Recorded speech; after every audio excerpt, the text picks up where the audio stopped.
when you look at where we are now, I think we know that nothing other than a complete distribution of as much tools, resources, skills, spaces, connections to the level of our neighbourhoods to rebuild our planetary and human and more than human health is critical. And so our work is situated in that space of like, what is the future public goods, right?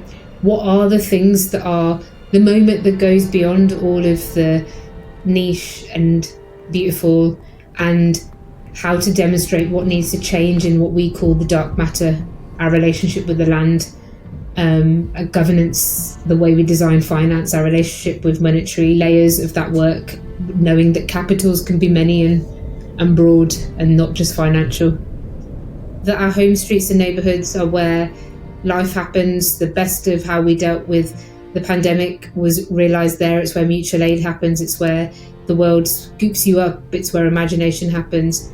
It's remembering that the public goods that we build is very much connected to the story that we believe about who we want to be and what we invest in.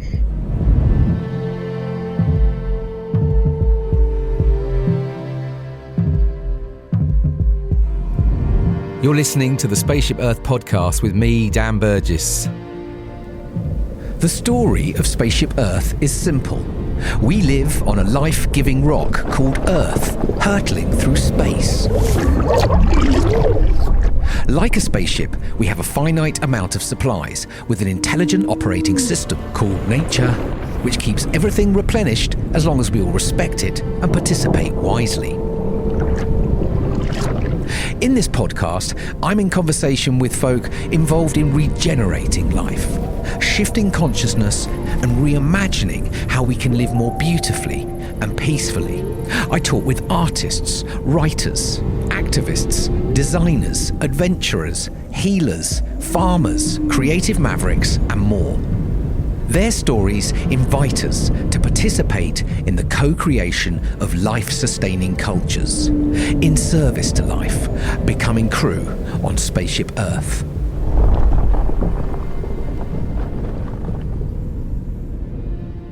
Greetings, Earthling. Welcome to the Spaceship Earth podcast. This is me, Dan, your host. Thank you for tuning in. I hope you enjoy this little trip with us. It's June. Right now, where I am in the UK, it feels like October. I've actually been wearing a woolly hat most of this week, which is slightly odd. I've been feeling quite, what's the word? Discombobulated. The kind of erraticness of the weather is freaking me out. My veg patch is a kind of non-existent, slug-ravaged, barren state of affairs. Usually at this time of year, I'd be harvesting all kinds of stuff. But this year, pretty much zilch. There are no apples on my apple tree. There are no berries on any of my soft fruit bushes. There are plums on the plum tree, but that is actually about it. This troubles me because I imagine my patch is just a little tiny microcosm of what is unfolding in many places across these landscapes. And this kind of total unpredictable extreme weather is just not compatible with growing food in any dependable way. So that should, in my humble opinion, be raising big alarm bells in our systems of power. It might be catalysing a kind of huge effort to deploy funds, projects, collaborations around local food growing, empowering communities to work closely with food growers and farmers, giving food growers and farmers a universal basic income, encouraging more people into regenerative farming and ways to start exploring how we create dependable food systems that have some kind of resilience in them. Learning to produce food in response to really extreme, unpredictable climate is a whole new space of inquiry. So I'm not sure that's happening. I think, what have we got instead? I think, I have heard we've got news of a possible return to national military service for young people from the current government. So it's not quite adding up. Anyway, this need for civic power, grassroots change, co-creation of new regenerative infrastructures which put people and places at the centre to build resilient communities who have the abilities to deal with what's coming down the line with climate and ecological breakdown and the general unravelling of capitalist modernity is exactly what my guests in this episode are all about. In fact, I'd say they are pioneers in the UK when it comes to demonstrating what communities are able to achieve when it comes to responding to some of the gnarliest, complex, systemic issues we face as a species. Now, I've long admired their work. They are beautiful humans, super smart, very savvy, very humble people who are relentless in every day showing up with their communities with integrity and a strong sense of justice to unlearn and learn together and to imagine, prototype and co-create pretty radical new ways. I mean radical in the right way in terms of the root of the etymology of the word, getting to the root of the problem. Radical new ways of responding and building new forms of civic infrastructure at a neighbourhood scale. That is becoming, and definitely will be, essential as we begin this great turning that's required for social, climate and ecological transformation as this industrial capitalist modernity machine continues to unravel.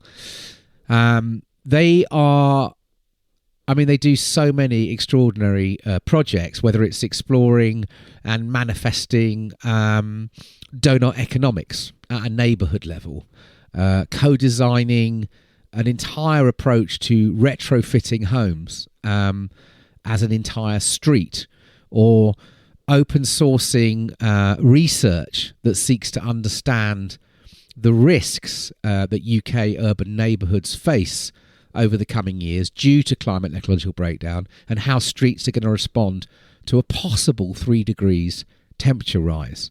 And I think it's this practical, hands-on approach which they bring to translating complex sort of systems change thinking into participative inquiry and co-design with place-based communities, with real people in real places, learning by doing.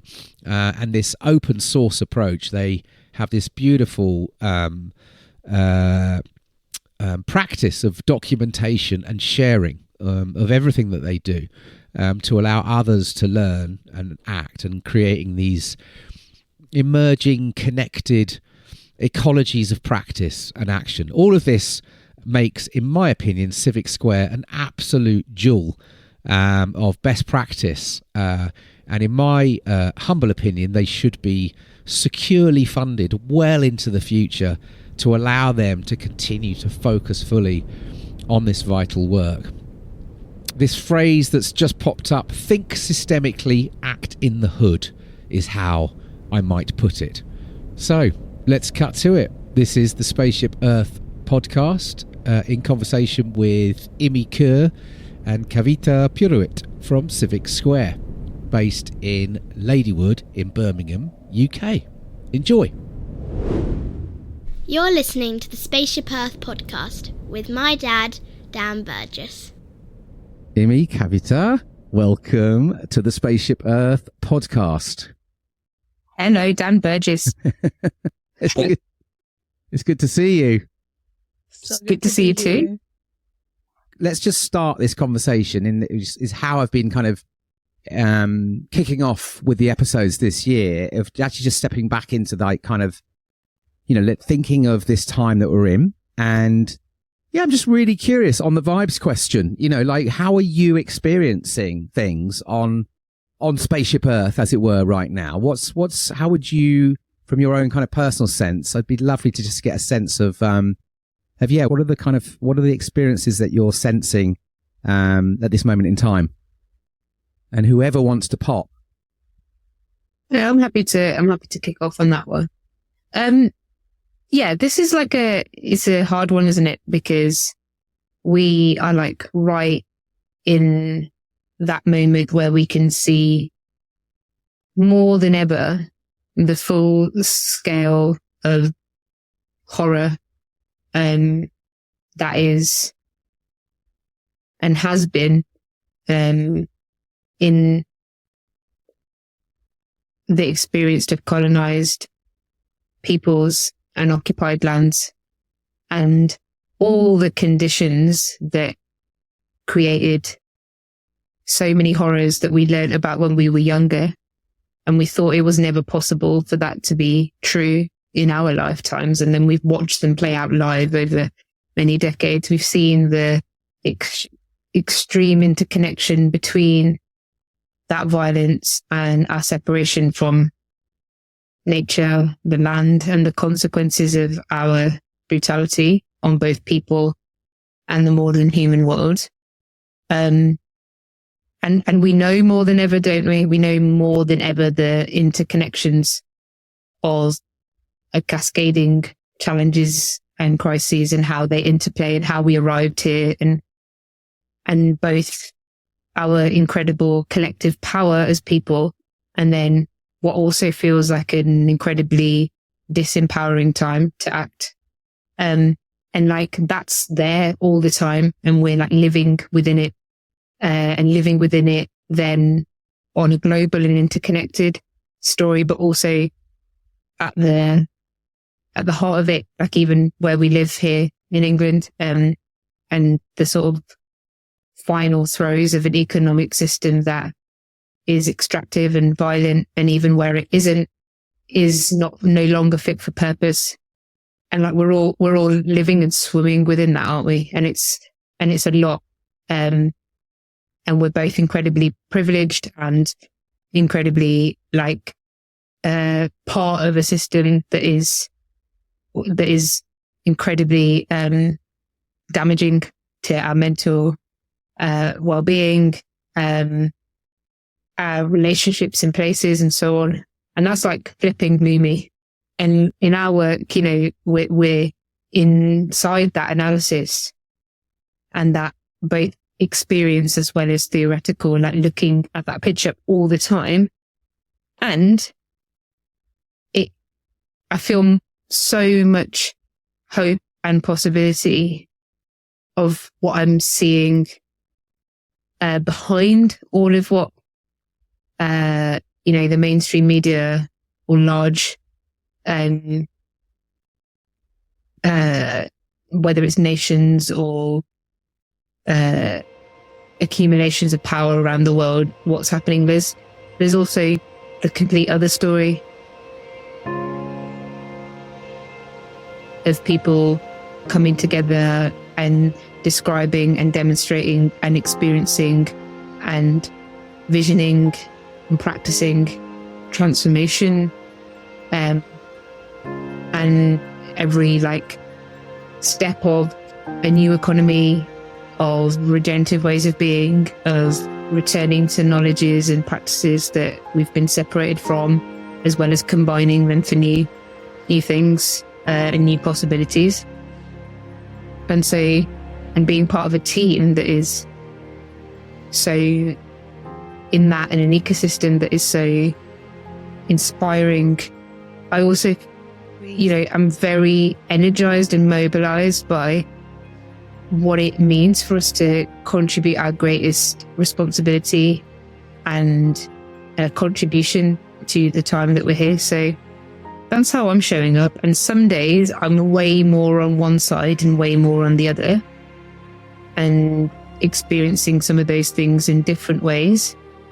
And that's part of the kind of dance of surviving this context and also moving into thriving. But today, I feel incredibly hopeful and thoughtful.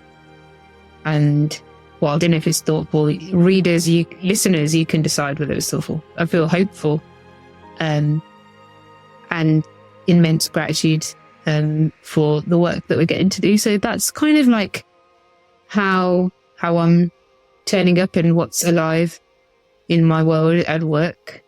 I'll pass over to my lovely colleague and friend, Kavita. Thanks. Yeah, I think I'm like, it's hard to not be in a similar place, because I think that kind of covered a lot of like the vibes on Earth right now. I think there have been times in the last few months that have felt really, really hard. Like, as someone that is a descendant of colonized peoples, as someone that has lived in lands that have seen like multiple civil wars that I have seen when I was a child, and like, you know, my family was living in Tunisia, for example, when the Arab Jasmine Revolution happened, and witnessing now all of the like liberation struggles, I think, that multiple people are striving for again. It can feel really challenging to live this dual life of like that Immy described as we have privileges whilst we are impacted. And I think that some of those challenges have felt very real these last few months, and recognizing that there's a whole host of like, I guess, like future challenges that we know we're also working towards overcoming.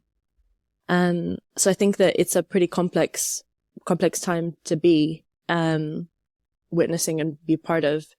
But I also am like, I guess similarly, like moved by the like all of the action that like I'm seeing people take, and how it's becoming like so much more normal to talk about these issues and challenges, and like deeply inspired by a lot of the youth movements that literally, like the Gen Zs that are like absolutely taking no, can I swear on this podcast? Can I swear? You can do whatever you like. Okay, great. They're taking no shit from like corporations, from their universities. They're organizing in like really captivating and like boundary pushing ways that I think is taking us towards the right directions. So yeah, I guess there's like days where you feel super like good about all the progress that we're making, and then there's days that just feel really like, oh my god, there's still so much to do, and recognizing our own responsibility as people that have relative privilege and safety feels a big part of the story of like how to show up given the vibes are the way that they are. So yeah. And then on top of that, like, you have to eat healthy, and you have to like do your laundry, and you have to like make sure you've got clean socks to wear, and be a good friend and person to the people in your life. So, yeah, sometimes it's a lot, isn't it? It's a lot. Sometimes too many threads to like really hold, and you're just like, okay, can I just have like a moment to melt? And then I think people also are really good at recognizing that you can just be held in a melted moment. And when you have the right people around you, I think that's also part of like what I'm finding hopeful too. So, yeah. Thank you. I mean, I guess I just want to start, like, why I've been wanting to get you on the podcast, a little bit of that context. So I guess, Immy, we connected, it's probably about, is it 12 years ago or something? I can't remember what it was, something like that. It was a decent chunk. And I think I've been really, really just fascinated with your approach, how you've been doing things up in Birmingham. And I think I've always been drawn in, just really curious and, I'd say in a lot of awe about how you kind of hold both the sort of the systemic, the complex kind of like, understanding of these these kind of invisible systems that have been designed over the years that are very hard for many of us to see, but also the impacts those have on our lives. And there's this dance between that and then this way that you're exploring a lot of that through the street, through the neighborhood, through the community, in the places. Like, what are these kind of systems and of power and justice and economics and all of these things? How do they actually play out? Let's understand them, but let's also see, you've got this weave that to me, it always sees that this dance that you're looking at the kind of the infrastructures, and then how is this playing out for everyday people? How's this playing out on the street? Not just the experiences, but also then where the possibilities, where the futures could be reimagined and redesigned. And so I've always been really, really fascinated. I've been up a couple of times on different projects that you guys have had going on. You always have this, for me, this extraordinary amount of things you seem to be doing. And it's just the way you do stuff, always open, always sharing the learning, always bringing all kinds of folks into the mix, human, more than human.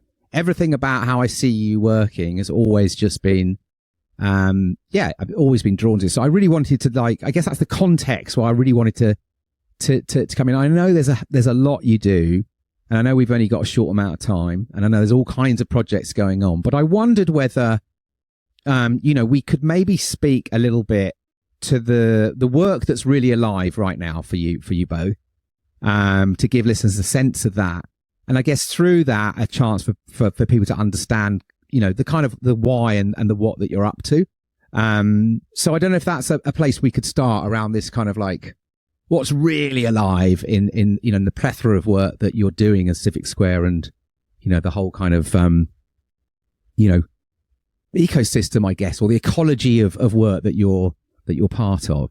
Could we start there? Sounds good. I can kick off with a bit of context, and then maybe Kavita might want to drill down into parts of the work. And I guess starting off where you left off, which is this ecosystem and ecology of work that we're part of, and that we've always been part of. And we were blessed to learn that quite young, maybe both through growing up in big South Asian family for me, in building the hub, in meeting Project 00 behind WikiHouse and Dark Matter Labs and all of that, and very much realizing that none of this work can happen in isolation. And that's not just like a nice thing. It's actually, no, it literally can't, because there's so many parts of reimagination, recoding, redesign that needs to happen at many layers of the system. And so we've been really lucky to be situated within that, but also it is iterated through many years to get to this point where we see the neighborhood and our homes as streets as incredible sites of imagination and possibility, both in the integrity in themselves of being at the heart of how we experience the world and the communities that we're in and all of that, but also in a structural way, right? And I think we've seen this through history. We've seen it through if and when we agree that pretty much nothing, but utter transformation of the way we live, work, play, eat, grow, exist needs to change. And you talk about that so beautifully in your work of Stories for Life, which is a great inspiration for us still. And I still go back to remind myself what we're all here for.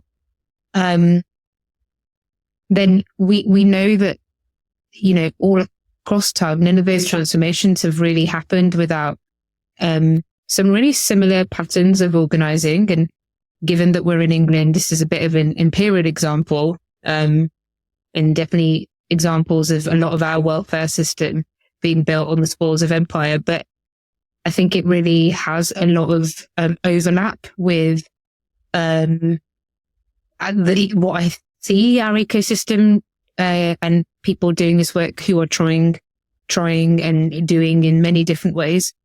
And the post-war foundations of the NHS are this example of when political will met enough crisis that and enough demonstration of possibility and everything from policy to resourcing kind of matching up in this moment, not because any one person emerged out of that. I mean, there might have been people wanting to take the political credit for it all.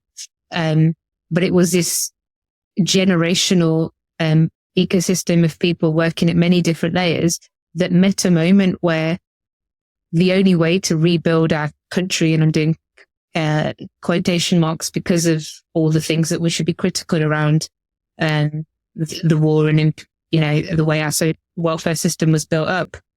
But we built a system that understood that we needed to demonstrate and distribute as much agency to the people, because you couldn't just stand up as a prime minister and go, can everybody get well? And people are like, yeah, we'll put on our trainers and get down to parkrun on Saturday, and then we'll like brick by brick rebuild the country or something ridiculous like that. And I say that because we still have a whole generation of politicians, don't we, like try to sell you a buzzword. And it's like, no, that side of solutionism is what got us here. And when we did that, we built the NHS in a moment where we knew we needed to rebuild the health of the people.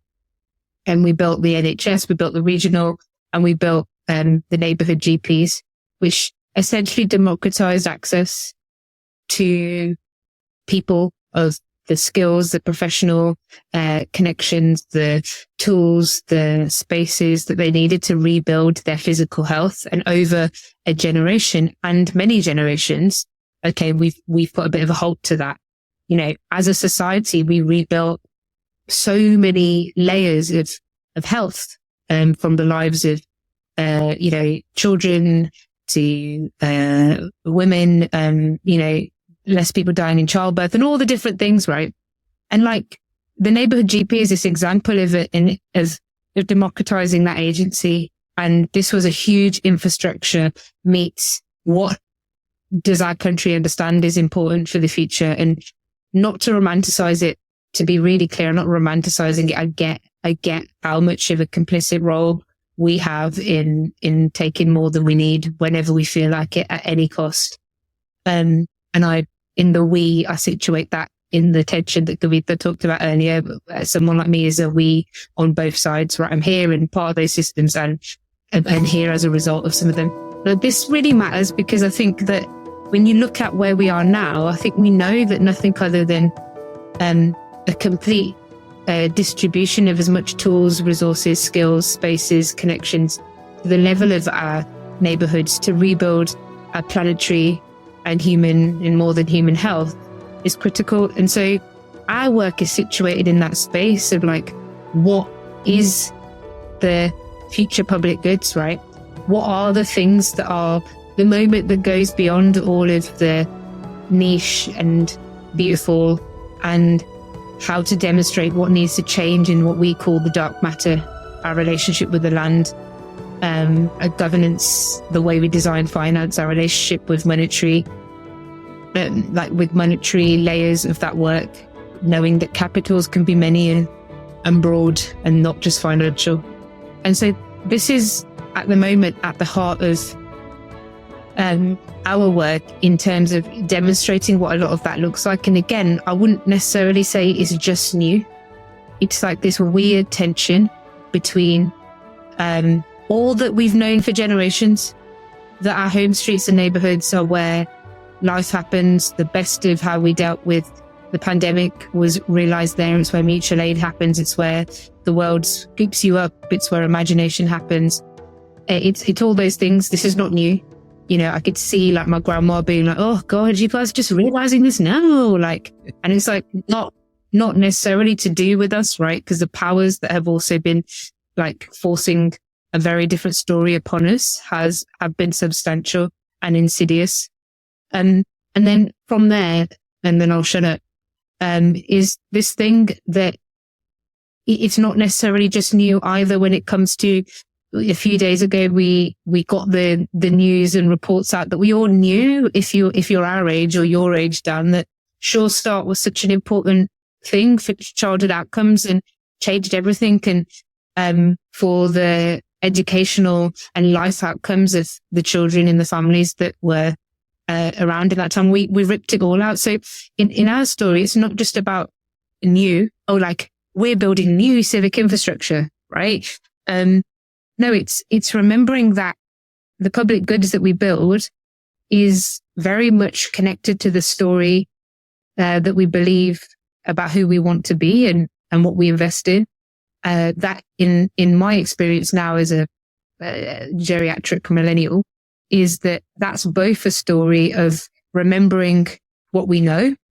That can be many generations back, like pre-colonial times, many stories from beyond the global north. It is also in these moments of Sure Start and neighbourhood GPs and something else. And it's about the unique challenges, context, technological transformations, and all those things that we know are coming.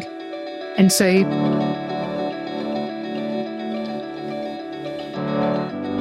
you've got lots of beautiful work in that is situated in this idea of how do you demonstrate that?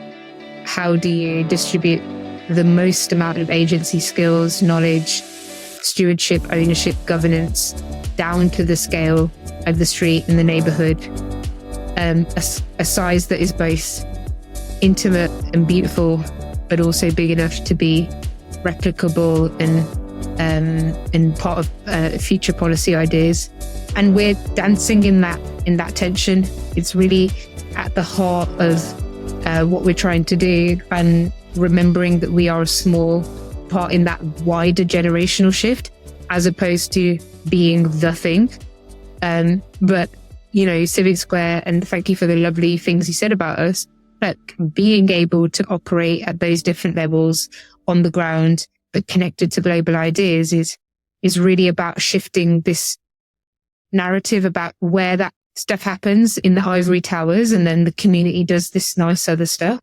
And so it's like, that is very important, but it's very much like, actually, I think we know that those futures arrive first at those scales, because the NHS ultimately had its roots in things like the worker cooperatives in South Wales, in Tredegar, that put small amounts of money from their pay packet to give them access to healthcare at a time where, if you'd asked this question, what if healthcare was for everyone at point of need, not if you could pay, that would have been scoffed at.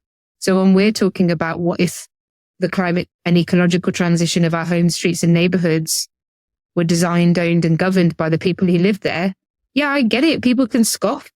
But I actually think that we're situating a much wider story. And what we have the privilege of, that say my elders didn't, is we have all this knowledge, all these ecosystems, all these connections. So we're always trying to connect that up as quickly and as rooted in our places and inspirationally as possible, and be confident that this political story we're in is not the only one, right?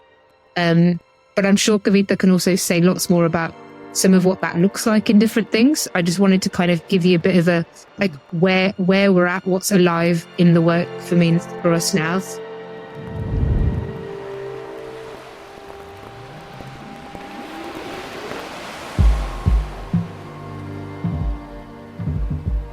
We live on a life-giving rock called Earth, hurtling through space. How bonkers is that? You're listening to the Spaceship Earth podcast. If you'd like to support the running of the Spaceship Earth podcast, head over to our Substack and sign up. You'll get every episode straight to your inbox, weekly writing, plus other crew offerings. We're grateful for whatever you can give. Join us at becomingcrew.substack.com.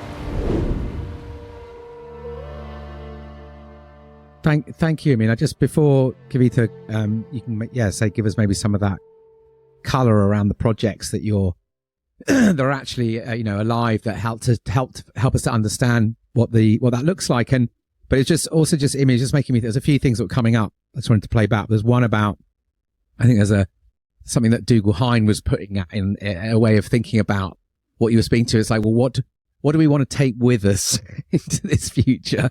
What might we want to leave behind, and what might we want to kind of retrieve, and bring, to what you were speaking to, that's things that have been sort of disregarded so fast in the story of modernity and progress, and, keep going. Let's keep heading into this future. And so there's that in itself for me always feels like such a beautiful, way of participating in these times as well. Like when we open these questions up, beyond, like you say, the centers of power, and we have these conversations with people, that in itself is so revealing. And the last thing I was just going to play back before I hand over to you was just, and I think that's what you're speaking to here as well, but this sense of places, and if we look to sort of the wider, this more than human world, which is what this planet is, it's a more than human planet. But even if we look at how, nature doesn't commute, it's kind of like it does what it does in that place, and that place is very,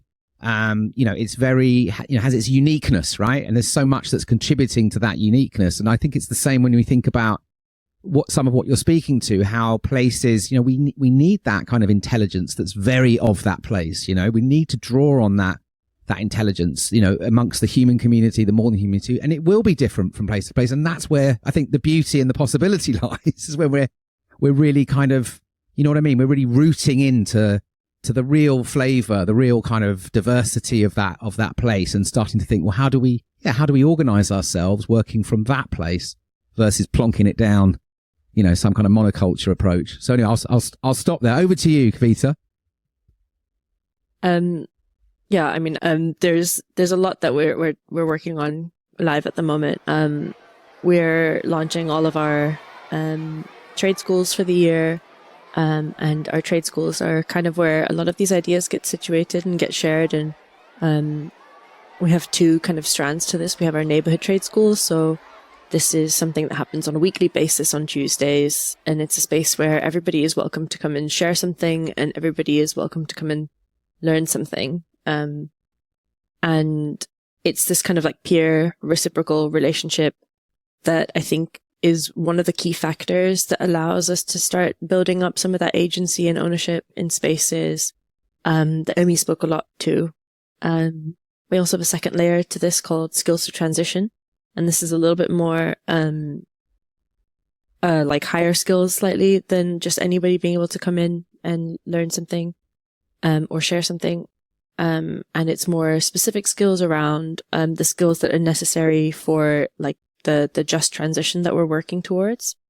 And this has looked like a lot of things like DIY tool skills, being able to look at solar, climate literacy. And this is, again, another feature in which we're trying to democratize access to knowledge, democratize access to skills development, and new wisdoms. And we're taking a large focus on how the construction industry, and in particular, like the public infrastructure, as our work is situated in a public square, is aligned here. So this is a really big feature of this year's like stream of work in our neighborhood. Simultaneously, we've also just closed off a 9-month-long learning journey in which we took 35 peers from all across the UK, on a learning journey all about ecological health in neighborhoods. And this was done in partnership with Centric Lab, who are a health justice organization, that have a lot of background in neuroscience. And they did this really amazing piece of work where they codified, how you can quantify health as an outcome of certain existing systems. And it was from our donut economics piece of work, where we did a data portrait of our neighborhood, and looked at health. And it was their metric that we used that just kind of like opened up this huge door to a systemic understanding, of health in a codified way. And we were really excited by this because these kinds of framings of data are actually really, needed. They're really needed to help with that literacy piece when it comes to being able to say that this is actually how we're going to codify what's happening on these wider systems and not it be punitive. And so this learning journey. Could you give us an example of what that looks like as an example of something you discovered, just this to show that connection that you're speaking to around health? So in our neighborhood, we found out that the Biological Inequities Index, which is the BII, which is that metric that Centric developed, was 16 out of 20. So on a scale of how much biological inequity there is, from 0 being no inequity to 20 being the most inequity that you could experience on your biology, our neighborhood reached 16, which is significant. Basically means that people are experiencing a lot of like sound pollution, they're experiencing air pollution, they're experiencing low access to green spaces, they're experiencing significant social deprivation. And so all of these things kind of are combined in this. And one of the biggest outcomes that we wanted to co-create out of this learning journey was so that people could mobilize based on health justice with this ecological framing of what health even is and what health justice means. And it was through this that we explored significantly ideas around data, reparative justice, connection to the land, reciprocity and kinship with our ecosystems. And the hope and now that we're at the end of the learning journey, we can see that this is actually happening, which is super exciting, is that people are mobilizing in their neighborhoods with this framing. And the nice thing about health is that it is deeply connected to so many things. So a lot of this mobilization looks quite different. There are some people that are working on creating more public infrastructure. For example, the Portland Inn project, they're up in Stoke. They were some of the peers that were on the learning journey with us, and they're they're renovating a pub into a community arts center, and have done a lot of work around like what access to this space looks like for all kinds of people. Then there are people that are looking at how you can investigate health justice through cycling, because you might experience a lot of air pollution and dangerous roads in proximity to houses. So it's been really varied. We have some like people working in healthcare in that learning journey too, that have come up with some really interesting ideas of thinking about a hospital as a neighborhood. And so what is the right type of infrastructure that's needed to help people heal in those spaces too. And what we really, as kind of going back to Immy's point, we wanted to hold this dual, line of like being able to hold some of the tensions that people might be experiencing, whilst also creating like the capacity within them to mobilize and to create change. So, it's a lot of this agency development that we wanted to work on, through that. And we have another learning journey that I think, we're going to take a little bit more focus on for, materiality and material justice. And, that'll be available soon to apply to. Is it fair to say that the I can't remember where I read recently, but it was something about, again, the types of, metrics, data that we might start to use to kind of measure, sort of going into this kind of success of our sort of, our structures. But someone was talking about like, how many kids can you see on bikes? How many women can you see on bikes? Like all these kind of things are sort of like, measurements that if we started to look at those, they sit sort of differently to the current way that the kind of culture or the society sort of deems a successful, locality. And are you sort of unearthing these kinds of things that can then play into like a different way of helping us think about policy, thinking about how successful the, infrastructure is, and obviously how destructive a lot of it can be? Is that kind of where kind of threads that come from this type of approach? I can start a little bit in the sense that I did a master's in international development, and I remember one of the most By the way, shortcut to that story, I did this whole master's just to realise that international development was a recreation of the colonial project. But I spent like 12 grand learning that in a master's. Just in case anyone's listening and thinking, should I go do that? Think twice, really properly first. There's way more ways to think about our international interdependencies than through that system. I got pinged on LinkedIn yesterday by some MBA thing going, we really like what you do and we can offer you a 50% discount on our MBA. I was like, you haven't checked me out. Yeah, I know. I was going to say, that's why I was like, just like, review. Let me just tell you what I've learned 15 years after doing that master's.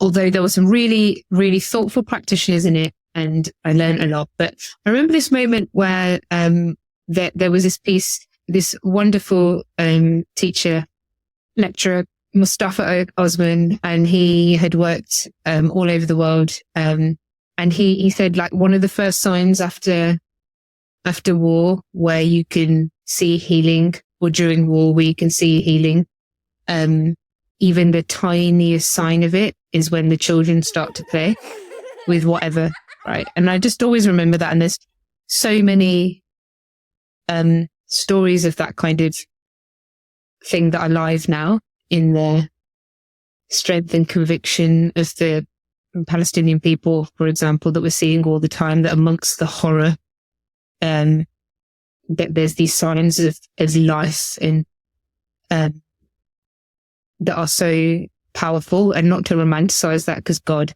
there's no way that should be what is happening. And I think this interconnection is quite an important one, right, for me, because when you say these signs, what are these signs? The Stories for Life projects, I think if you actually look at it really properly, is actually pretty hard to read and see, because it's like, you know, as much as you present a propositional story, the one you're presenting now is that we are in like an absolute hole of our understanding and our relationship. We're literally at war with ourselves, with each other, the land we live on, our understanding of so much. And not to make those, I don't want to make a false equivalence there from the previous example. I'm just trying to use this idea. And so for us, this like dance between looking at the much bigger picture of the data story, like Kavita said, the health justice work at Centric, and particularly the biological inequities index, which allowed you to do two different things, right? It allowed you to see that health is a product of a system, not just your ability to eat 5 a day and run loads and all of that. So you start to hold the right things to account, but you also can see yourself in like, oh, but if we start to make that intervention there or that street or this place, that can change. So it unlocked this story. And I think what we're always seeking and looking for is both how much agency and literacy can we nurture in being able to see not blame everything on the system, as if the system isn't just made up of all of us, but enough to understand the entrenchment of powers and things that are systematic and aren't just individual blame, but also to gain your individual agency in that. So I think what you're saying is like, yeah, for me, like every front garden retrofit kit or wild meadow or moment of a street slowing down its traffic and all of this, as bizarre as it might sound, or like you said, more children riding to school or a bike bus or whatever, like that I situate them in a larger story of what we need to have, but it's like the first, always trying to hold on to them as the first signs of, because it's actually that stuff that spreads. The desk-based stuff is a way to understand, like, and to build literacy and not blame yourself for everything and not blame everything else for everything, and be able to look at what the actual problems are. But yeah, like in the practice, I think it's like, how many things can you externalize and create that start to show those signs of the new system, of new life, of more regenerative, playful, caring, thoughtful futures that we like actually know are possible. but we're and desirable and everything, but we're stuck in this other world. And I know that's a bit of a like long answer to your. No, not at all. It's situate how I think for us that what we're trying to do and what we're trying to analyze it through, why that exists. It's very hard, I think, because I said we're sort of being. It feels like this moment is holding all of this knowledge, all these different perspectives. But part of what you're speaking to, and is part of what I'm exploring and sensing all the time, is the fact that we're understanding that we're not these separate beings, right? Our health is dependent on so many relationships and so many so many different contexts and things around us and in us and in our past and our future that are impacting what our health is. We're just kind of like a vessel that's sort of being we're not it, so it's not in our, and I think that is this big shift, right, to this. And I guess I'd love to talk a bit about, because there's so many things that you are exploring in this work. Could you give us a sense, like, what are the kind of, the big changes that you're seeking through this work, just to help listeners kind of like get a sense of like, what are those big changes? And maybe like, how do those changes, how do they show up for you as a group of practitioners, and, how you actually, those kind of changes that you're looking for in the future, but how do they show up in how you go about the work you're doing? Okay, I'll give a bit of a frame, and I think Kavita could give quite a good deep dive into, like, say, for example, how we took the ideas of data economics off the pages. So I think, obviously, listener, this is not where you get to after like one strategy round, right? We've been blessed, as well as having the resourcing and trust and collaboration of people to keep iterating and compounding our learning all the time, right? So what I'm about to say now is of now and built up of many years of our practice and those that have supported us and come before us, right? And so for me, it's like situating, like where we are now is situating the story in a much longer arc to be able to make peace with that. It is true that we are making and a part of a transformation and transition so large that none of us can actually understand, and will definitely not be able to pinpoint live in the middle of it when X started and when X ended. Hopefully, if we show up how we know we need to, particularly in the global north, somebody on something better than a podcast in 80 years' time will turn around, no offense to your podcast, but round a fire, probably. Yeah, exactly. Yeah, exactly. Round a fire.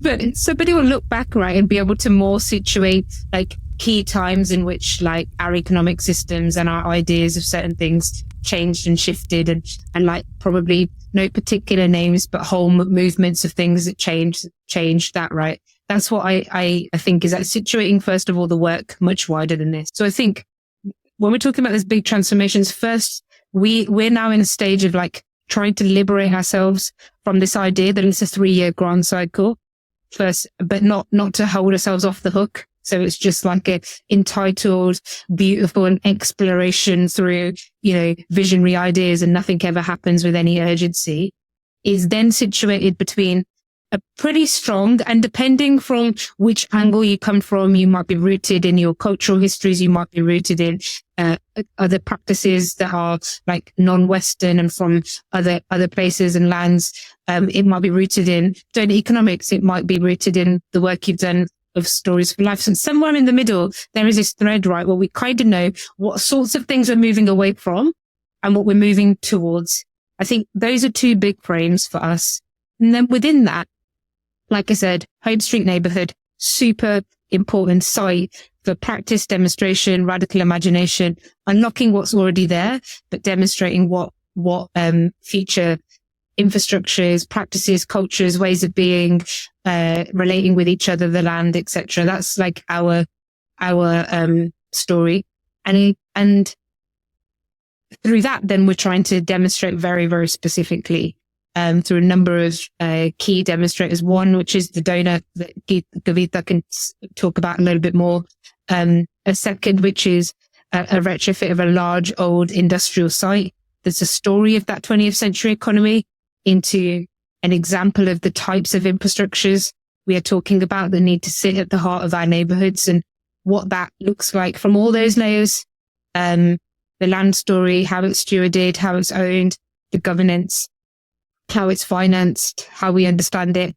And then the same kind of story at the street scale, looking at the reimagination and retrofit of our homes.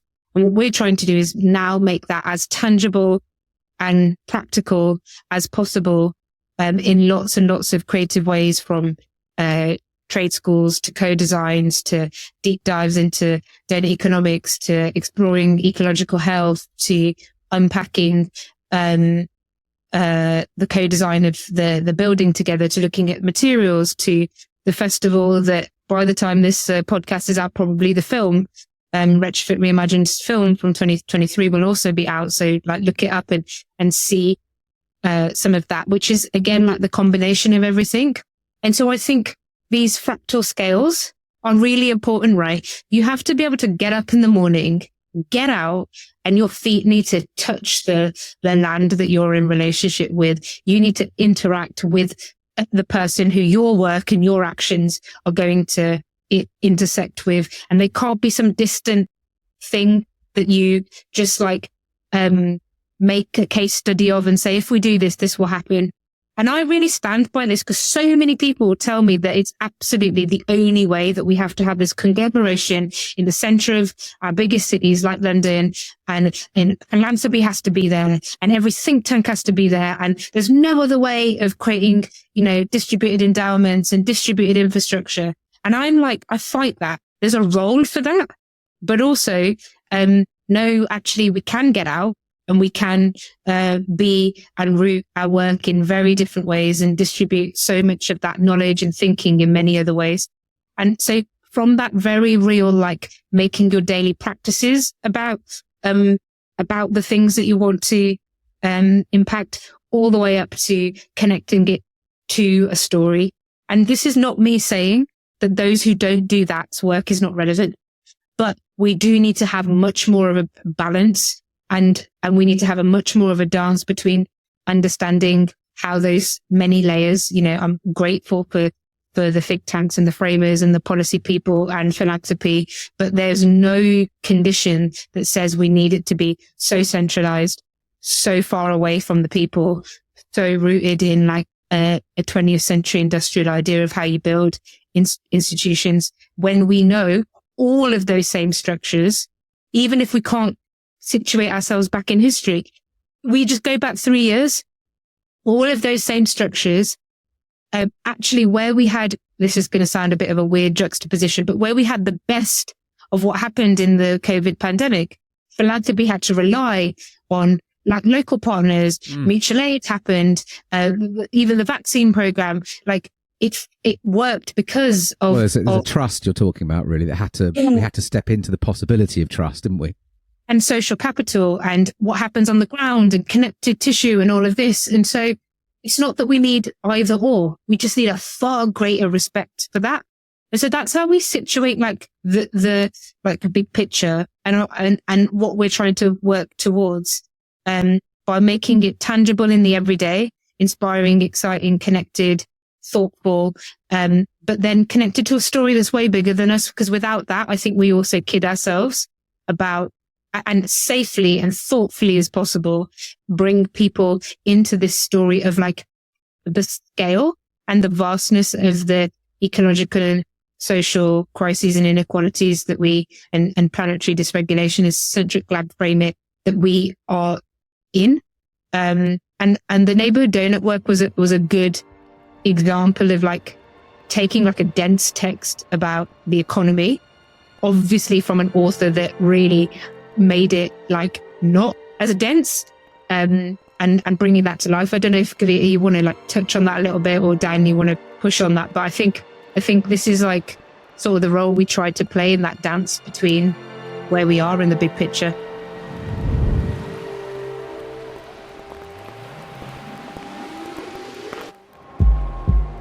There are two stories on Spaceship Earth, a passenger story and a crew story. The passenger story is based on extraction, transaction, and distraction. and it's leading us towards collapse. The Crew story is based on connection, cooperation, and participation. It leads towards regeneration. You're listening to the Spaceship Earth podcast with my dad, Dan Burgess. Yeah, it's beautiful. I wonder, Kavita, with that, thinking about the neighbourhood economics, I guess the question that's coming up, I'm wanting to explore quite a lot at the moment, is this, which I know you guys are doing probably in many different ways, but is this exactly this, like these other ways of being, these other ways of knowing, these other ways of thinking about it, these other ways of organising, all I know which are very live for you. But, you know, we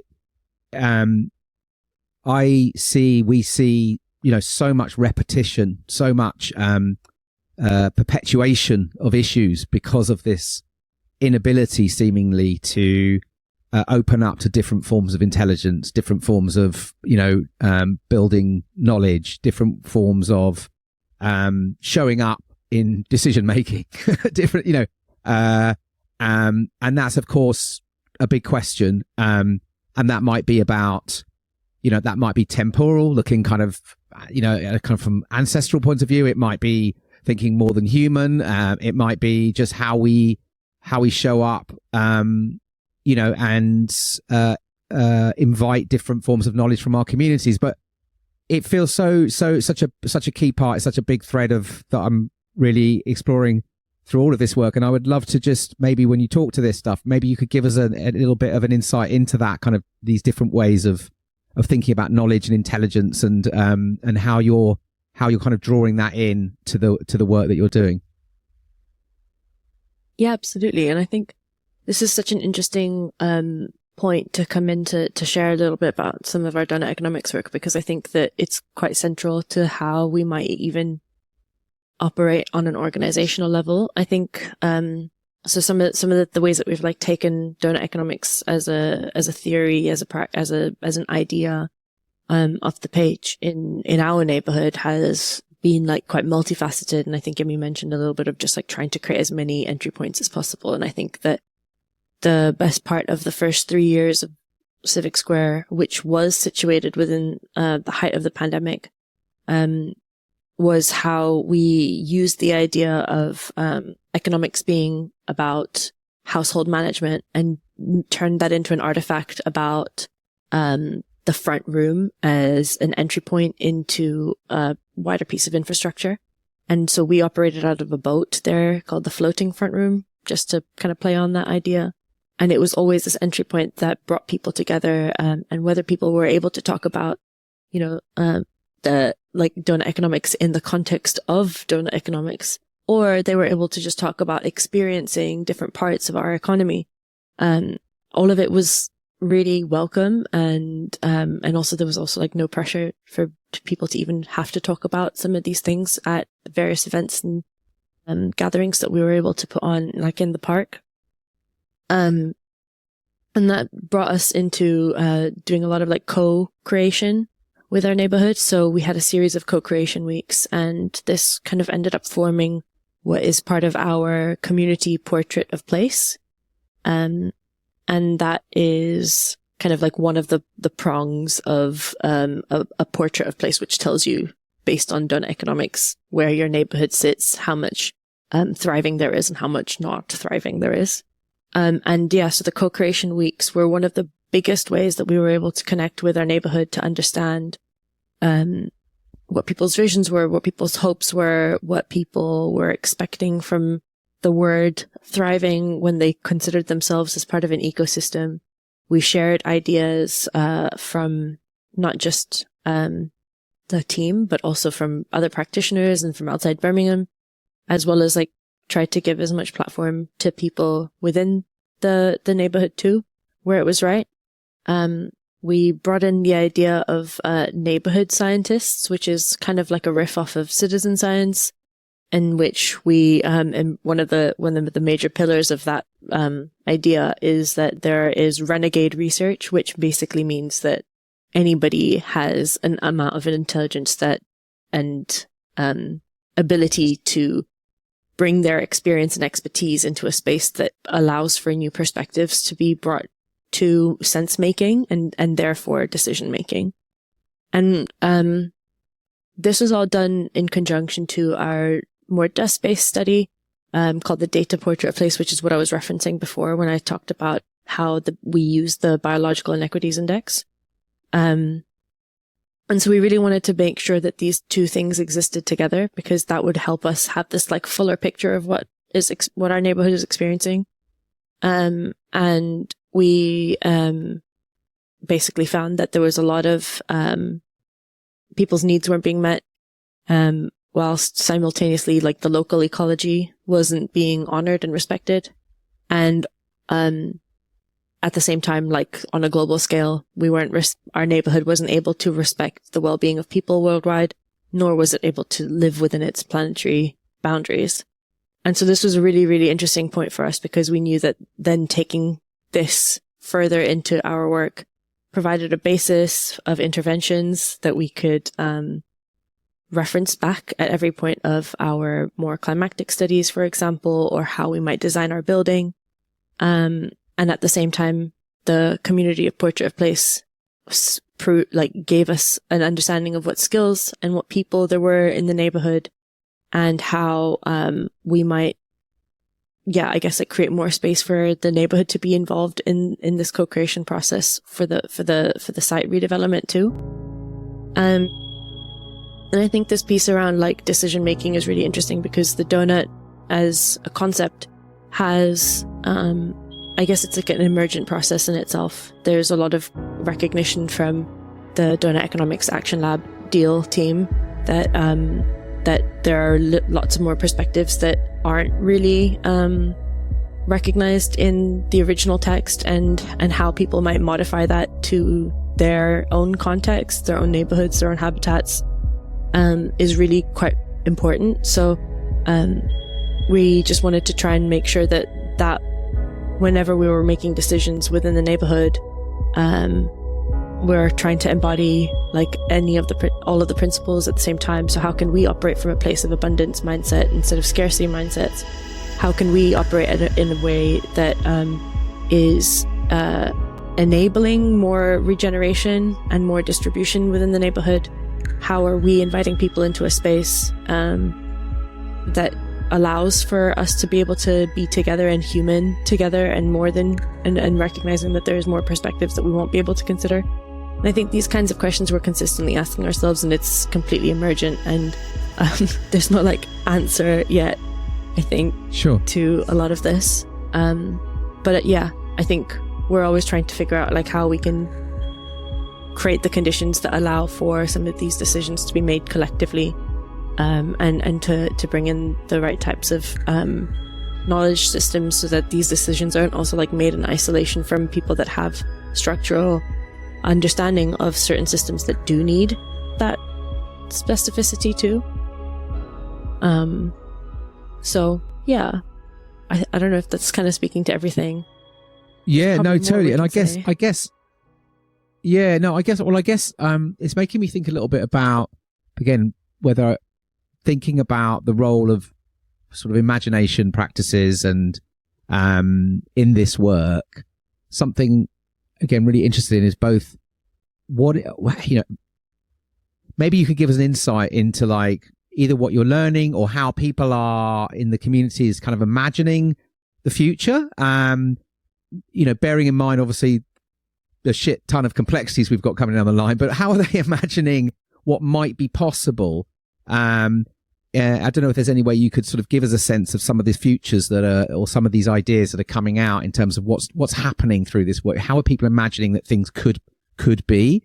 And I guess, so there's a little bit of that, whether you can share anything on what the kind of future might look like, from this type of work. Where are people starting to get to? And again, then maybe there's a specific example, or maybe it's just a general thing, but I guess also on that, then I'd love to just,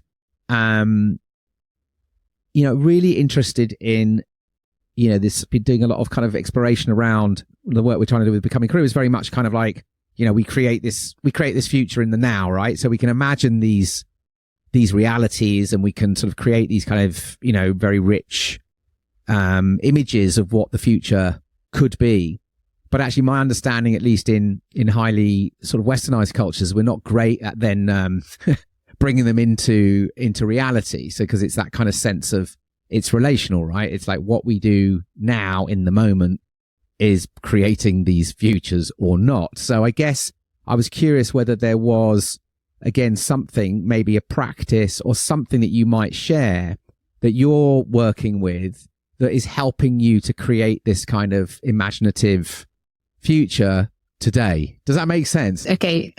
Hopefully we can riff off each other, because, having a broad range of people in our ecology and ecosystem means that if we're held together by quite similar, but doesn't have to be one big agreeable blob of like what that future looks like. It's a pluriverse, but there's some ground rules that it's not extractive and it's not centralized and it doesn't hoard wealth, power, and all of these things.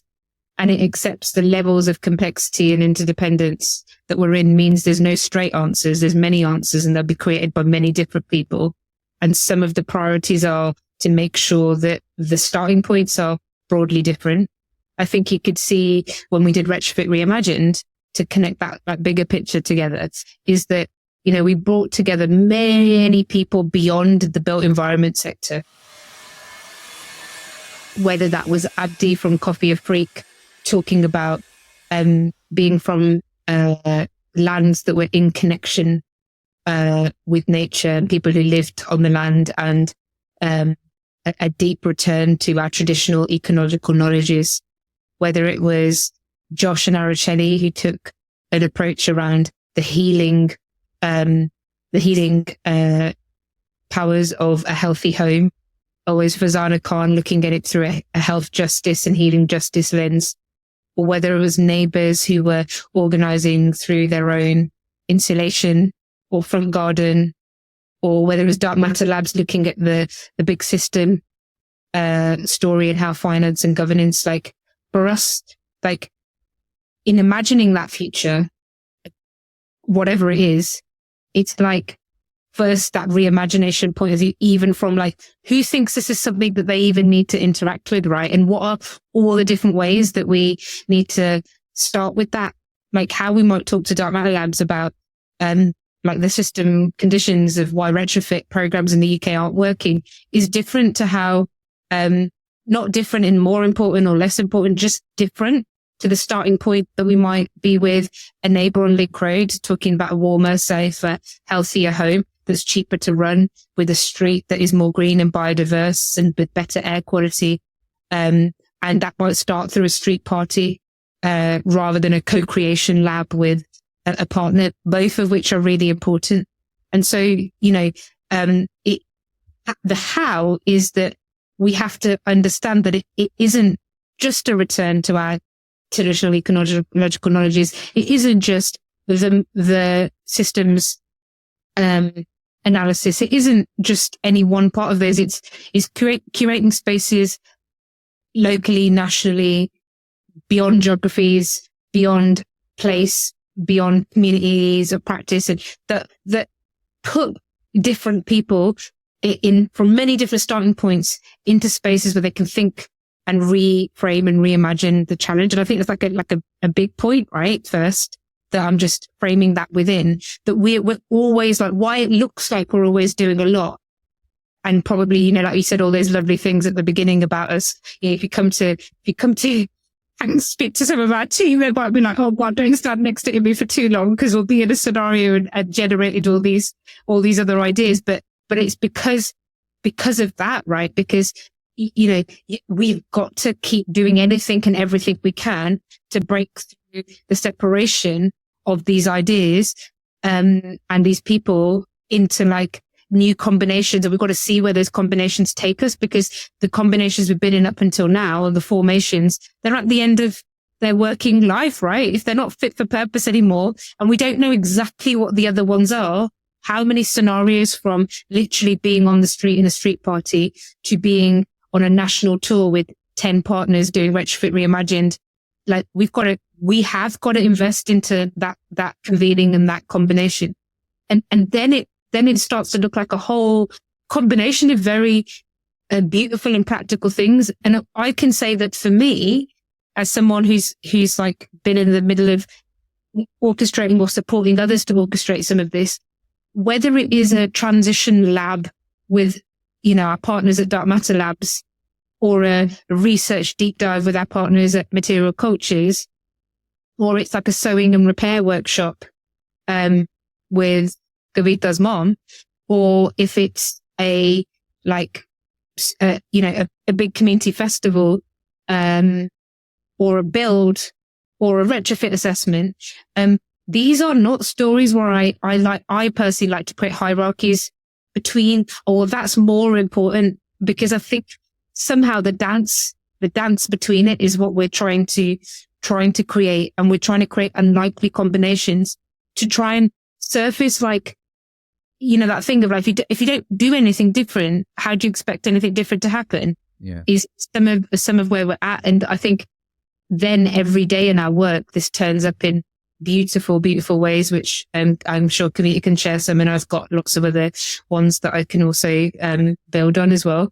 Love it. And it's actually something that bio says about repairing. We need to sort of pair again these kind of new relationships, new combinations. We call them remixes, whatever it is, but it's kind of like you're saying, it's just like without these without these kind of invitations for these kind of experiments to be happening across the whole kind of system, or the whole, like you say, up, down, on the ground, up, above, in these kind of institution, whatever. But that's where these new relationships, these unexpected relationships can form. But I love it.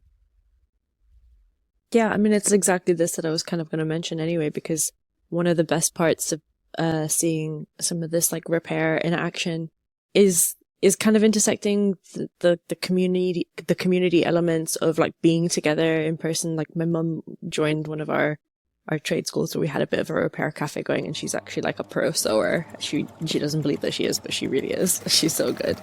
And she helped repair people's clothes and helped make draft excluders, and she really enjoyed the social cohesion of being around other people in that space. And I think that she's of an age group that are also experiencing an element of social isolation. So I think that certain moments like this help with things like that. But then there's also the layer of the material justice layer of we have so much resource already.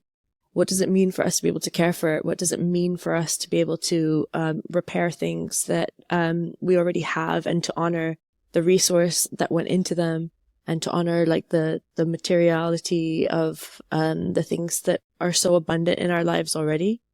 And then there's also this layer of I think craftsmanship and skill that I think is also really critical in terms of what it means for us to be able to build these futures, because I think that we're currently kind of in a bit of an economy that kind of prioritizes being able to think and that's kind of a huge part stuck of in our heads, in our hands. Exactly. But we're human beings, we're people as well as we're animals. We are in relationship with land. Got these hands for a reason. Yeah. And what it means for us to be able to work with them, I think is a really important part of what the new economy will require. But I just meant that this is one example that I think has got all of these layers that kind of demonstrate the new possibilities that I see emerging. I guess what I'm hearing all the way through, and I guess what I know of your work, and what I know of the work that I do, where we're entangling with this stuff all the time, is this future that is emergent is messy. It's hard to put in the boxes. It's hard to put in that the system wants us to do. It's well, how are you going to make that happen, and what's the impact, and how does it, and it's kind of this, we are in this, again, in a very kind of life-centric invitation. Life is messy, and it requires experimentation, and we don't quite know what's going on, and we need to kind of sort of grow our humility to go, well, we don't really know, but it feels like the right thing to be doing. And so there's this real dance at the moment, isn't it? Of kind of I feel this all the time of trying to sort of, being pulled to kind of not justify, but, to show why this is the right way to do something. But yet, it when you're in it, and you're seeing and you're sensing. And like you say, these interventions, from these demonstrations, all of this learning that pops out, and you're like, wow, how do we, you're expanding the intelligence through these things in ways that wouldn't have been possible if you'd done this stuff in a linear approach. So they kind of feel like the future is this there's a big invitation for sort of opening ourselves up to more messy experimentation, and trusting in that process, which is sort of countercultural to the machine. Anyway, over to you, Immy. I'm in this weird position where, I both have juxtaposed in this like legal responsibility around employment and things like that, and trying to create the container within which we can act in any way that helps support our material needs and our ability to exist within this economy and the current system, whilst also being in this place where I'm like, that point that you were just talking about, Dan, about design, being able to design and exist in emergence, and know that, there's all these things to unfurl yet that we don't know. And there's all this that we do know. And like, sometimes the persistence of showing up and keeping on learning and building and working on that, both like a cognitive and like brain knowledge, as well as the heart and the soul and the spiritual, and that we can intuit, which I know Araceli talks about a lot as well, from Centric Lab, Araceli Camargo. And so like, sometimes that piece of it, persisting with that and staying with the trouble and staying proximate and staying within it, and forming this huge love for the process of the work that we are privileged to be able to do, is just as important as seeing it as an accountable job or whatever. In fact, it's probably way, way more important. And so, this idea that you just go and see what the next thing you're pulled to, share it openly, and try and get proximate to what you're trying to do. Even if you don't know what the rest of the story is. And like, that's particularly true when you're like in the constraints of the current system, where you think you can't share stuff until it's perfect and you exactly know what you're doing and you know how to incorporate your damn company structure, or how to like transform the whole economic system before you can speak about it, because if you don't, then don't you dare speak, right? But I definitely have a lot of empathy for the current like younger generations who are both resisting but also like experiencing a lot of like the immediate shutdown of thinking out loud, and like not being able to process and learn and unlearn, which I don't think I had to do at the beginning. Like every single word and thought wasn't scrutinized. I was able to be or I was taught to, or Indy Johar, for example, really encouraged to start before you're ready and just work in the open. And I think that's hard. It's harder now because there's a dark side to that openness and that thinking out loud. And so it's like, some of it is like you don't know, but the posture to being able to like create spaces where you could test and think and like share and learn and unlearn and emerge and take the next step is such an important balance between all the structure and strategy that we're forced into, and the fact that which we can intuit, and the persistence. And so I just want to say that like, every moment in this work where we have taken a substantial turn is because someone's done something that's just like, what if we just, 2 years ago, Kavita bundled me into her mum's car.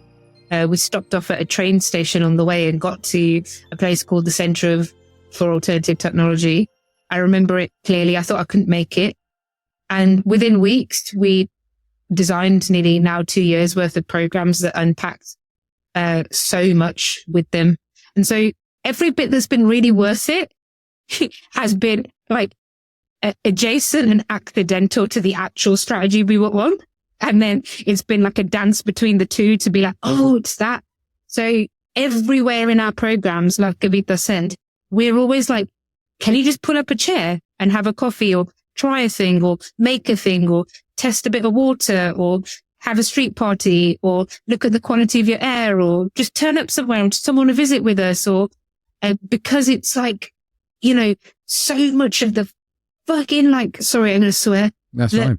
Worst of the systems that we're in right now make us have our heads down, and we're just like on a treadmill trying to survive. So anything we can do to help each other, and particularly those most brutalized by that system, to get their heads up, to breathe, to have space, to take one deep breath of fresh air and try something or experience something new. And those of us who have any type of privilege to be able to take risks, to get out there, to try, must be doing that with as many safe breaths as they can, because it's those bits of the repairing and the unexpected, I think, that really makes the magic happen. They're never these predictable linear stories that you read in the business books. They're always this other stuff. So the more we can do of that, I think for me is really, really powerful. I love that. And I guess, that's, you've just queued us up, because I'm conscious of time, but you've just queued us up to this, my question back to you about becoming crew. And I think just before I set that up, because I think that's what you're speaking to a bit here. And I guess, when we last spoke and we had a technical hitch, you said something like, if you're listening to this podcast, you're in like the top 1% on this earth, right? If you're listening to this stuff, if you're able to access podcasts, realistically, you kind of need to do something with what you're hearing here, because the majority of people on this earth are not being able to access these kind of things. And so this whole idea of, which I love. And I think there's also, because it's very true, right? So when I talk about this invitation, we talk about this on this story of Spaceship Earth, this idea of how can we shift into this invitation of becoming crew, this idea that, we're not passengers. We're not sitting in, well, we are right now, many of us, but we're in this kind of like, we sort of find ourselves, many of us, in this kind of very extractive, very transactional, very distracted reality. And so this invitation of becoming crew, which, for us is just this, it's a story of stepping into service, is this idea that, everyone's needed. There's a place for all of our unique, beautiful weirdness. You just got to find it.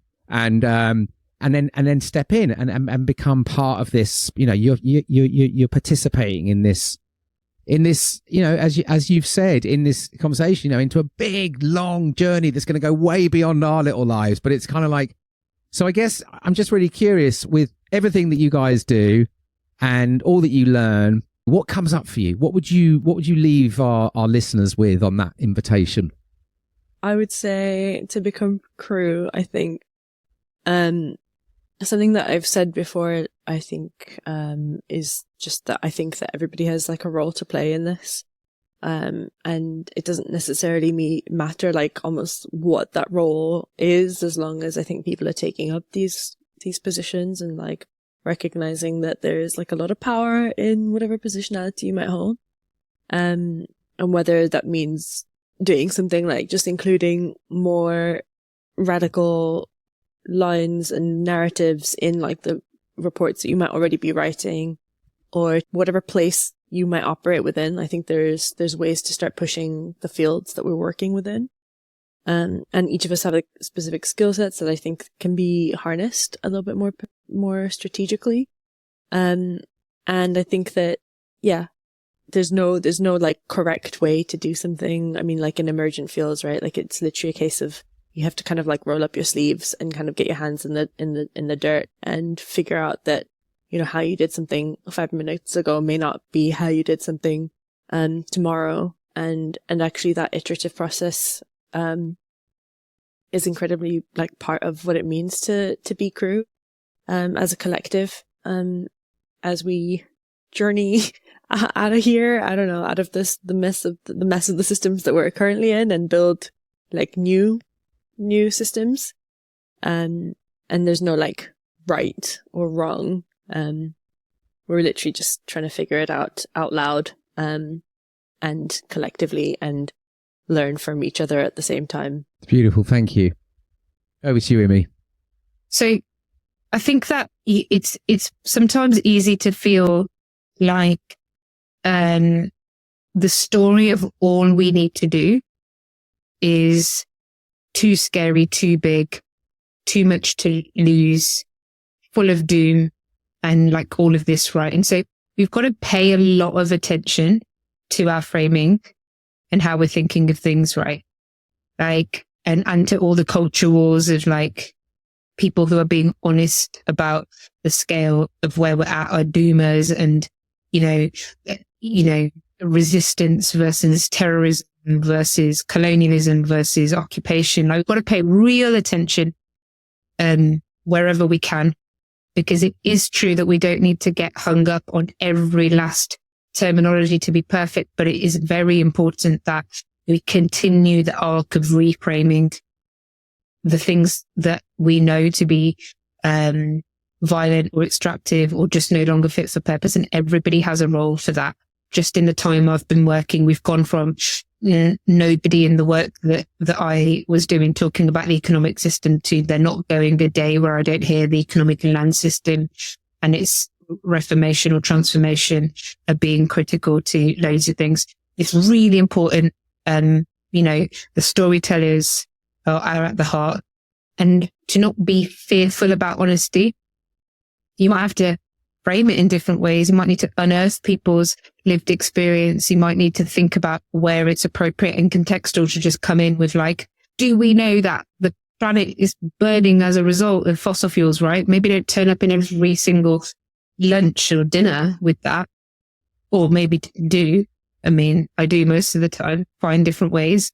But like, to be liberated in that honesty, because through that we start to be able to, as Indy Johar often says, like, by seeing where we're at, we can rise to it, and how important it is to dignify ourselves and to demonize the industrial systems that are creating that, but not to be like, we're the scourge, right? And just completely destroy ourselves, our dignity, our humanity, our spirituality in that space. Through that humanity and honesty, I think then you can start to move into a place where that story of loss can be reframed as well, right? Because yes, it is, we have to be honest about not having the same material budgets, carbon budgets, and the same relationship with consumption with all of this, right? Like, that we've had, particularly in the global north, for centuries. Yeah, of course, we have to lose certain ways of life, but what are we actually talking about, right? Are we talking about losing? I want to lose the hours people are spending sat in traffic, cleaning their children with internal car pollution. I want to lose the hours where your parent or carer is thinking about how to get you to school, how to get to work, how to manage caring for their mum, how to deal with the electric bill that's come in that is completely unaffordable. I want to lose loads of things that are not conducive to human or planetary well-being. And I want to gain lots of other things, right? So as we look at those material stories of consumption, of our current systems, of extraction, we can also tell a story of great abundance that is a very different type of abundance. So listen, honesty is important. Getting started is important. Looking after each other is important in this. Humanizing and dignifying ourselves and creating demons of the extractive systems that are killing us is important. And to know that there is a whole world of beauty and care and love and thoughtfulness and relationship with each other, and the world that even if we don't get to experience all of it, we can move back and towards that. And nothing is so great that we can't turn things around into a different story. And so whoever knows, nobody knows what that tipping point is going to be. Nobody knows what opportunities are going to be there. But in every way, we have to be ready and mobile and not passive and thoughtful and creative within that. And I think it's so important to keep reminding ourselves of these stories every day, right? Especially, like I said last time, if you listen to this podcast, no matter what it feels like, no matter what your circumstances are, no matter what your tensions are, you're right up there.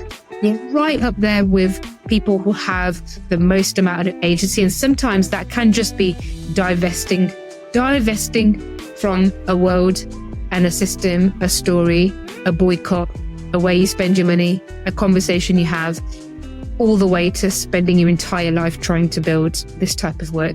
And never ever, like Kavita said, like, don't think that you don't have a role, and that role can change, and it doesn't have to be like everybody else's role. But do not be passive to this story, because our generation has huge amounts of spiritual, social, practical work to do. But I still, if I didn't wake up every day believing it wasn't absolutely possible, and I wasn't surrounded and seeing stories of both the horror, but the resilience and resistance, for example, of the Palestinian people right now, I literally think, like, you know, we have a whole world beyond this, and we have to fight with every last morsel of energy, because there's so much to gain, and it's so important that we do. It's beautiful. Yeah, gosh, love it. And one of these phrases again, you know, stories end, right? Civilizational stories end. It's happened many times. And it doesn't mean that that's it. We're done. It's just like, I know that's a kind of like, but there is kind of interesting sometimes, even just to, you know, I think we, you know, as a kind of culture or a sort of a consensus narrative, we're so locked to this, we're constantly told this is the way, you know, this is the only way. And when you start to question that, it's this kind of sense of like, oh, but what else? But actually, there's so much possibility. Immy, Kavita, thank you so much for this time, for all that you do, for your generosity in sharing as well, which has always been another big thing about how you guys work. Always so open with your learnings, and I really hope that I know you know your work influences so many folks, and I just want to say respect, and see you up in the woods in a couple of months.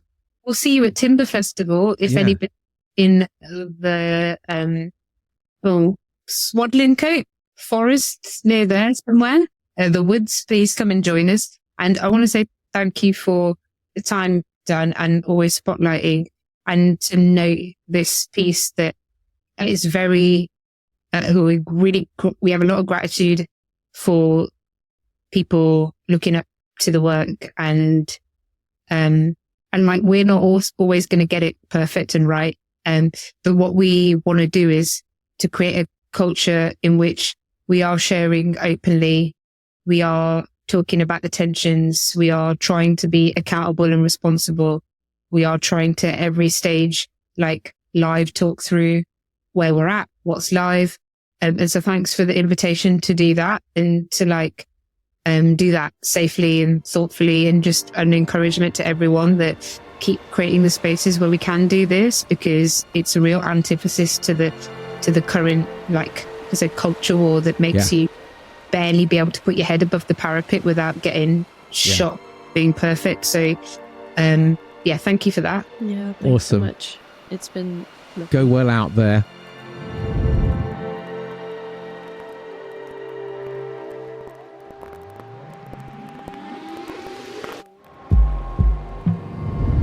So there we have it.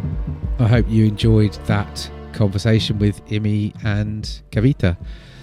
Just gives you a little taster, little snapshot of how they roll at Civic Square. Absolutely extraordinary collective, doing such vital work. Go and check out what they're up to. And get involved. They are, I think they are sending extraordinary ripples out in the work that they do. And we could all learn a lot from that approach. And blimey, do we need that kind of action going on everywhere. So I hope that, I hope you leave with some inspiration, and maybe you'll look out into your street in different ways, and what might you be able to get going in your hood. So the usual, if you've enjoyed this conversation, maybe you could share it with a friend, maybe you could give us a review or a rating on your podcast provider. Maybe you could push it out on one of your social feeds. Maybe you could leave some comments on the Substack or on Instagram or wherever. It's really helpful to us. People find us through friends. That's really how this podcast travels. We don't advertise, and so it's really helpful. So if the conversation has spoken to you, we'd be massively grateful if you might share the love and spread the word. The best way you can support the podcast is to go to our Substack, becomingcrew.substack.com, and subscribe. It is free to subscribe, but there's also an option where you could contribute £7 a month to support the ongoing funding to make this podcast and all the writing and everything that goes around it a reality. Thank you to those of you who have flipped to paid subscription. We need many more. But if you value what we're doing, we would really appreciate your support. And like I say, if you can't support us with a bit of dosh, just support through sharing is also really massively helpful. So until next time, look after yourselves out there, check in on those folks on the street, and get out into the living world if you can, wherever that might be. Just pay attention to that more than human life that's also existing all around us. So until next time, peace and out. This podcast is created in service to life, for you. It takes time, funds and energy to make. If you'd like to contribute to the running costs, you can donate the price of a cuppa or a pint. Find the link on our website. This podcast wouldn't exist without the following crew: Charlie Shred, Audio Jedi; Seaman Home Burgess, Engine Room; Willow Burgess, Jingles;